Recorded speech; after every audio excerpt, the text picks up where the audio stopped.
Ayan, milk tea raw po ito mga ka-vlog. And this one ay fruit tea. Ayan. Paborito ko yung strawberry. Try natin yung strawberry flavor nila. Dunkin Donut pala itong ating na-orderan ng drinks. Ito sila. Dito po yan sa Shangri-La. Ayan. Ayan sila ate, oh. They're smiling. Ayan, may pa-balloons. Ito dito. Ayan, nakasabay ko sina ma'am. Dahil, oh, promo ba yan? Promo? May promo sila para sa mga senior. Ayan, sina ma'am. Hey!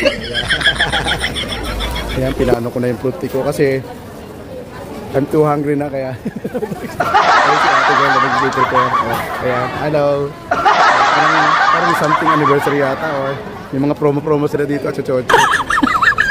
Ayan, sige, kukanan kita habang tinitimpla mo yung aking ano. Ayan mga ka-vlog.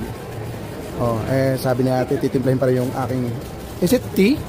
Tea? Tsaka, okay, ayan tea. May powder siyang, siguro tea powder yung kanyang nilagay.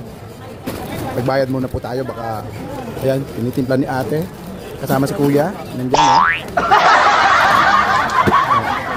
Oh, ayan oh.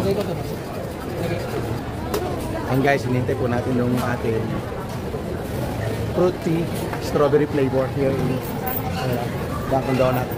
Fruit tea sa Dunkin Donut. Ayan, fruit tea raw po ito, strawberry flavor. So, favorite ko po yung strawberry. Kaya, wow! Ito po yung in-order natin. Dunkin. Naman. Dunkin Donut, ano yan. So,